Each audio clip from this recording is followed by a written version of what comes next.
Welcome to Bold Talks series where creativity, leadership, ideas, innovation come together.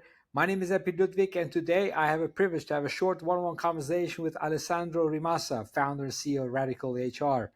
Alessandro, great seeing you and welcome to our Bold Talk series. How are you? I'm very good, and thank you very much for the invitation. Very happy to discuss about leadership, innovation, future. Great, awesome. Well, Alessandro, you launched multiple ventures at the intersection of digital transformation and education. What sparked the idea for Radical HR, and how did your earlier experience shape the company's direction?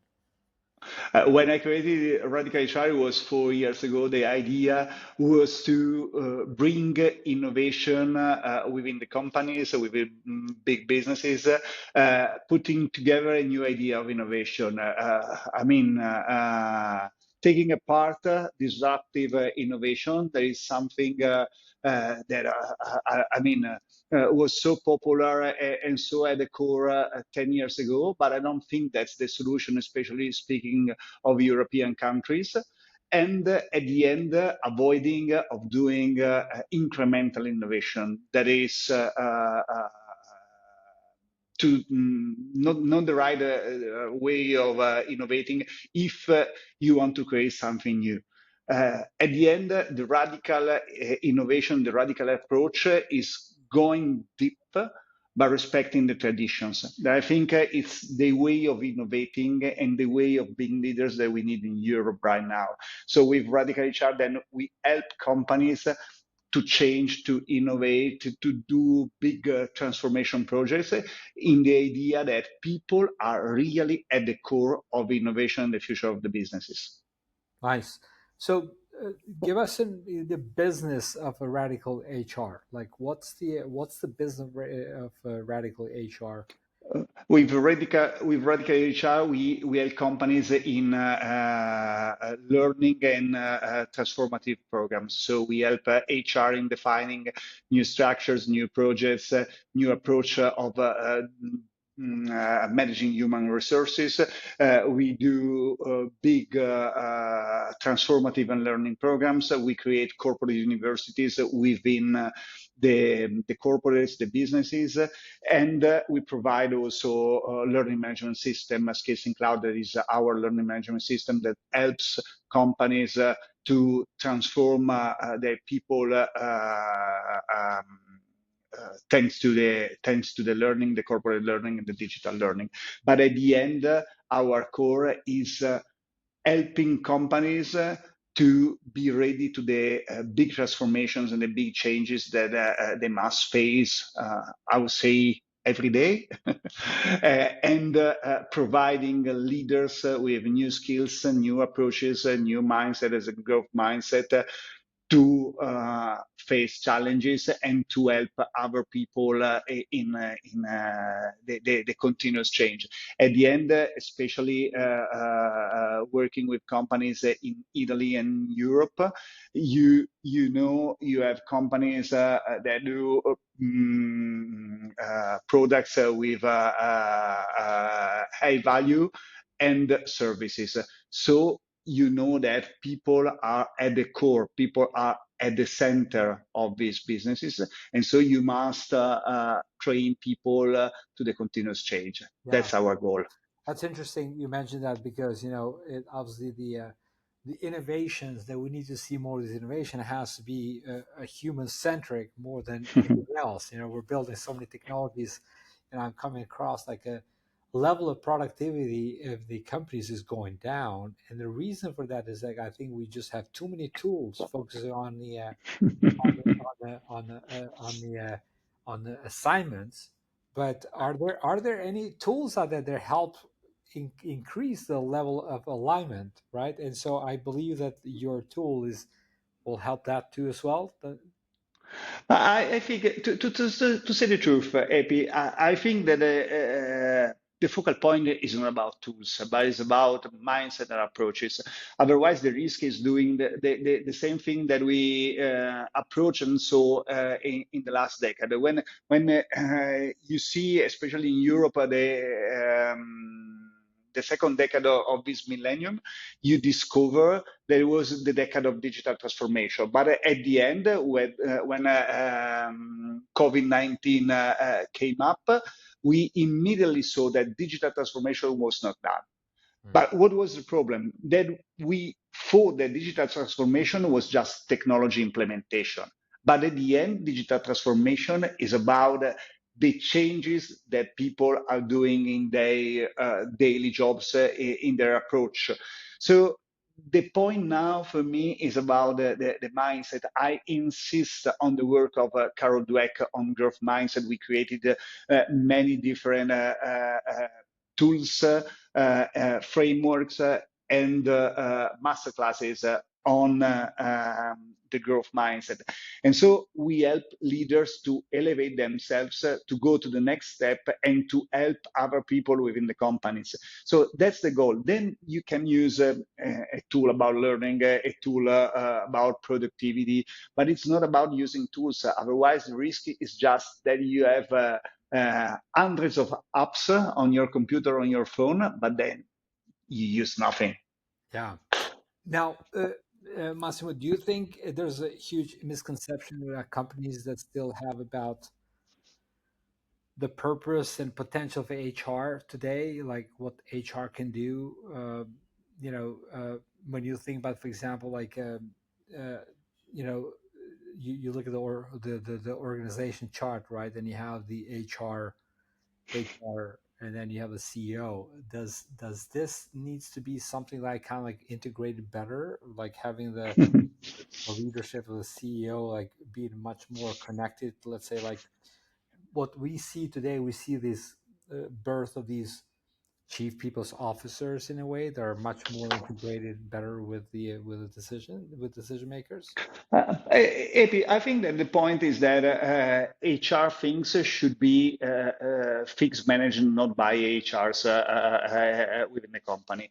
So that's the goal. Of course, you need an HR function, and you need an HR function that is able and capable to really drive the continuous change of the companies. But you can't change the company and the people just with the HR department. You need to have managers that become leaders and then are able to understand the HR things and working with their people every day on the human resources side. I think that nowadays a manager is at least 50% a coach, able to lead her or his team, able to help people to find their drivers, to understand their skills, and to train to be better workers and better people every day. So when you understand that a manager should be a coach, you perfectly understand that human resources things are something that be, present within all the companies and all the managers. So that's the real goal. The problem, the challenge, I would say, is that sometimes HR professionals are just concentrated on technical, on the technical part of the HR work. But again, it's the same that being concentrated on tools. It's not about technical part and tools, but nowadays it's about the human side of people.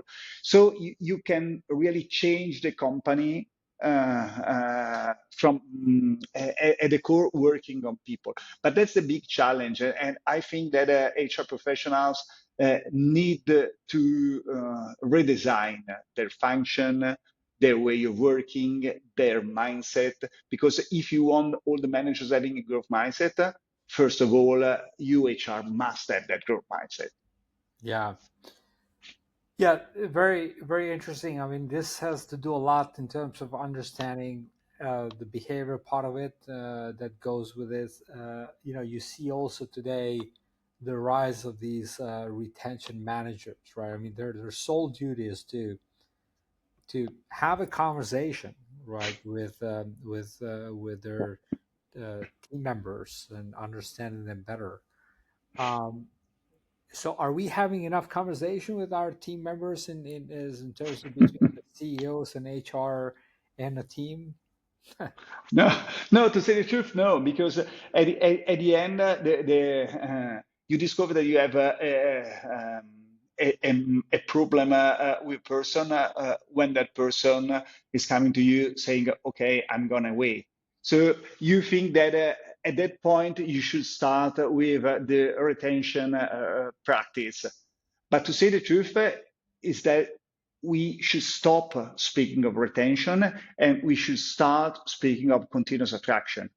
When you think of a relation between a couple, you can't think that I mean you are not respecting your partner, you are not taking care of your partner, and when your partner decides to quit, you say, "Oh no no no no no, let's change everything from now." No, the relation is over. You can't change anything at that time, and I mean in a business environment it's exactly the same. It's about human relations. So you need to have a continuous attraction for your people, not just, I mean, taking care of the newcomers and forgetting a person that is with you maybe for 10 years. So that's the big challenge. And that's the big mental shift that we should do. If we speak of continuous attraction, immediately we discovered that we have valuable conversations with people every day. Mhm. Otherwise, it doesn't happen. Interesting. Now, how do you personally stay ahead of emerging trends? You know, where you have this, you're at the forefront of the radical HR part of it, not just in Italy, but I assume also outside of Italy. Is that right? Yeah. It's right. I think that if you lead a company that is helping other businesses to do people transformation, you must study every day, and you must understand what are the trends that are shaping the future world. So from the beginning, we have opened a observatory on the future of work. In just 4 years, we produced more than 14 different researches on future work trends, on corporate well-being, on hybrid working and remote working, on corporate learning. And we are going on producing researches, interviewing experts, interviewing HR professionals within the companies, and producing researches. I mean, the first target of our researchers are not the companies that we work for, but is our team, because we must discover new things every day, and then trying to use these concepts and these trends in the consulting activity that we do every day. But the challenge is always not having the solution, but every day studying and understanding the future work, that being future is something that you must shape and imagine and not just observe. Well said. Alessandro, what does the word bold mean to you? Bold means to me being with a total determination in making things happen. For me, this bold is a powerful concept. It means that you understand, you take big challenges and you make these challenges happen. Very well said. That so it starts with a commitment, right? What my mentor says that Totally. creativity follows commitment. You can't have creativity without commitment, right? I perfectly agree. Alessandro, keep being great, my man. Thank you for joining me in this Bold Talk series, and look forward to seeing you soon again. Until next time, take care, be great, and be bold always. Be bold. Take care.